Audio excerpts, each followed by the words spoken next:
News, information, and contests, events. Find it all right now on thebuzzcincy.com. Log on now. Everybody, let's get into it. Get stupid. Welcome back to Talk of the Town with PG Sittenfeld. Thank you for spending the hour with us. And I want to ask our esteemed producer, Terrence, to answer that question that we all need to ponder at some point in our life. What is our single favorite beer and what's our favorite place to drink it? But before we have Terrence answer, Tamaya, I do need to remind him that this is a family-oriented show. We need to remind him. We have a broad spectrum of listeners. So, Terrence, please keep a PG-rated answer, if you will. My favorite beer is free from anywhere. I thought that's about the answer I expected. Also, if you're feeling bashful, you don't want to call 749-1230, but you want to ask a question, you can tweet at me, vote PG, on Twitter, at VOTEPG. Another way to ask me a question. Also, again, want to thank our show sponsors. You know, another place I love drinking a good beer is Celebrities out at 7617 Reading. Absolutely. I've seen you buy a couple beers there. Although, because I often feel like, I need to bust a few dance moves, I sometimes like to go with something a little stronger than beer when I'm at Celebrities. Yeah. But another of my favorite places to drink beer is Celebrities. It's a great place to drink beer. No question about it. All right.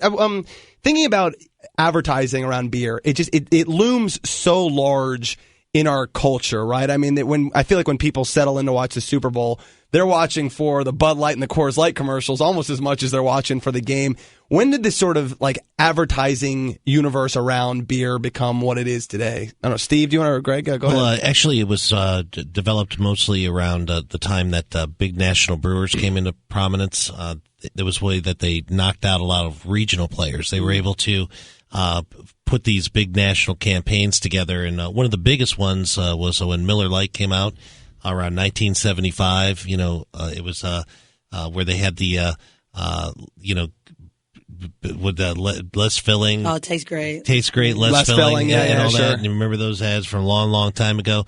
It really started. It started before then, but that's when it really started hitting. Mm-hmm. Then you had Bud come out with lizards and frogs and my favorite all sorts is of the stuff. So what are the Clydesdales? People feel about the Clydesdales, I feel like the way they feel about their own children or something. I mean, there was a sort of quasi-emotional commercial with the Clydesdales in the last, and I mean, the people I was watching with were misting up. So I mean, clearly, people know what they're doing when it comes to beer advertising. Steve, anything you want to add on the sort of advertising front? Well, yeah, and actually, advertising was one of the big downfalls of a lot of the regional breweries, as Greg was mentioning. The bigger breweries kept coming in with their big national advertising budgets and just walloping these areas, and Cincinnati especially, and that's definitely drove us away. So enjoy the commercials, but don't let them stop you from buying the local beers, the craft beers. All right, let us keep taking some calls. We'll go to line one. Peter, welcome to Talk of the Town. Hey, how y'all doing? I'm good. How about you? I'm all right. I have two quick questions. Yes, sir. One, is there anything tribute to George Remus in this area since he was from this area? As far as I know, nobody's really celebrated George Remus's story a whole lot. There's mentions and here remind and there. Folks who... Yeah, George Remus was actually one of the biggest bootleggers in the country during Prohibition.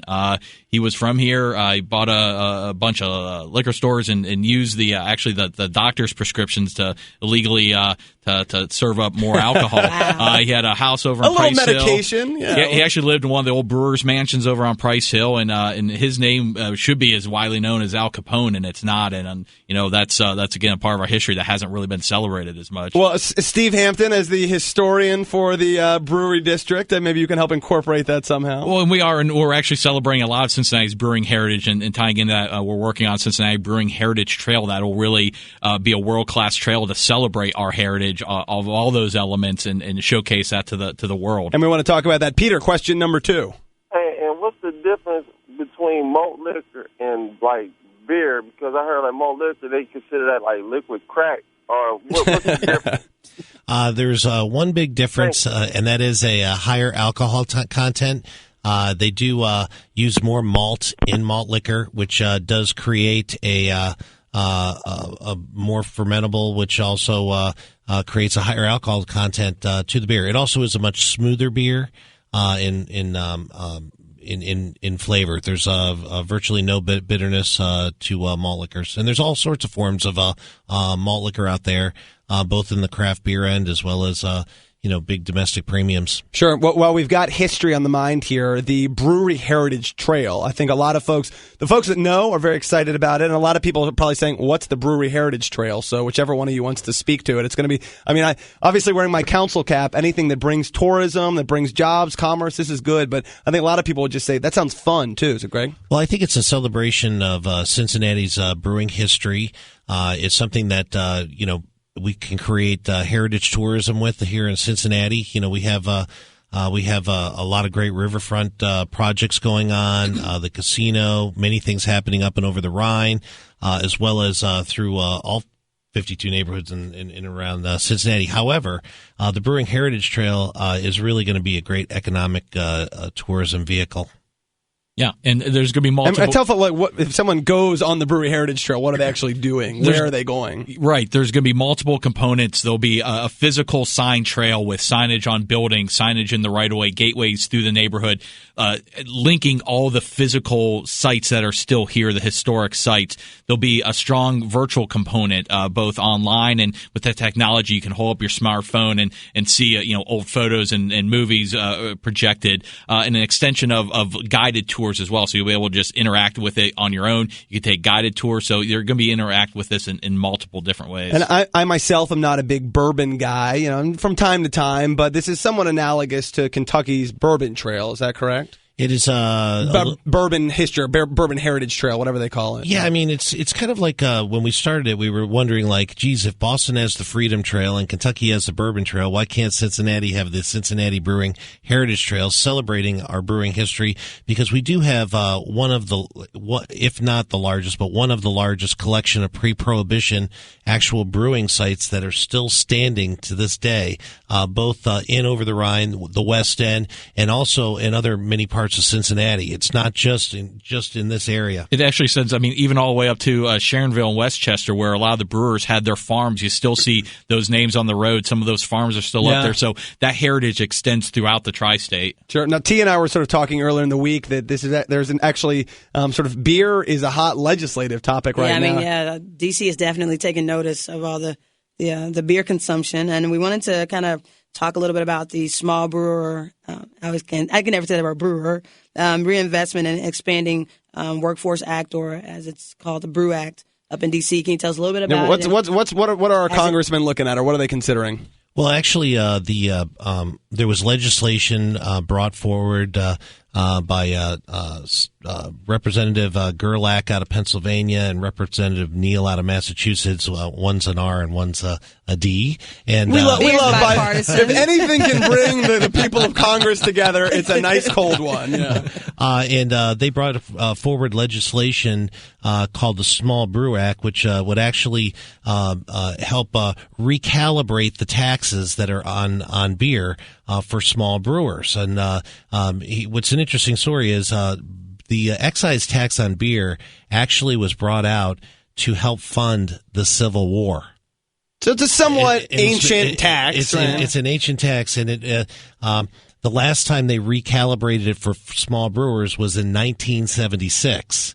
And at that time, there were virtually no small brewers. I was hardly drinking at all in 1976, to be honest. Wait, so this is, the real gist of it is help give the regional guys, the local guys, the craft brewers a fighting shot against the big dogs? Is that actually it's a cutting of the excise tax, which will help us reinvest in our businesses. Right. And they've determined that through a Harvard study that by giving us tax credits back, we will put that money towards more fermenters, hiring more people in local markets. In the Small Brewers Association, called the BA, they've done a terrific job of leading the fight to make this happen. An interesting story is the largest of the small brewers is Samuel Adams, that has a brewery here in Cincinnati. And Sam Adams is considered a small brewer. They are considered a small brewer. Right. And just to put it into perspective, they don't even have 1% market share of the U.S. market. And now that is kind of unbelievable. Here's one for you, because it's owned by multinational companies that are not even U.S. owned. Right. So the small brewers are all U.S. owned. We're all independent. I know, like InBev owns Bud, and InBev is a company that is based out of Belgium, and they also have offices all over the world. But and it is sort of funny because going back to the advertising too, I feel like sometimes people think like, what could I do that's more patriotic than drink a Bud Light? What's like, man, that's not even, it's not even an American. It's American beer. jobs, but they're owned by. And then like Miller is actually owned by the South Africans, and they have offices in London, England. Are any of the like mega brands American owned anymore? Not anymore. So, frankly, if you want to drink, quote unquote, or maybe take the quotes away, if you want to drink an American beer, you probably have to go with a craft beer with a local. Well, yeah. Well, it's interesting, as I mentioned, Boston Beer Company, which is the largest of the small brewers, doesn't even have 1% market share. Christian Moerlein, which is the largest craft brewer in Cincinnati. All right. We have 1/64% of market share, and growing. That is how tiny we are. But the good news is that we're all local jobs. Yeah.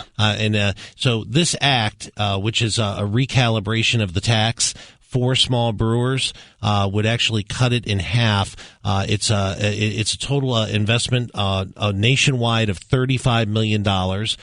My small brewers across the country employ 100,000 people, so we are a mighty voice. And if you talk about, just to pause on the politics for a second, I mean, if you ask Congress, will you give an incentive of this when you're talking about 100,000? I mean, they would do that in the blink of an eye. I mean, obviously the number 35 million, it sounds big, but when you're talking about 100,000 jobs, it's a pretty smart investment. It's a very smart investment, and we've proven that we can add 5,000 jobs a year to small brewers across the country with this investment, and those are really great jobs. It's a growing category, and these dollars stay in the local communities. We like that. We especially appreciate growing those jobs. Of the 5,000, let's start right here in Cincinnati, as we know you are. We are going to take one final break, come back for the last segment. So call in, ask your beer questions to our experts. Tell us your favorite beverage to drink back and where you like to do that. You were listening to Talk of the Town on 1230, The Buzz of Cincinnati.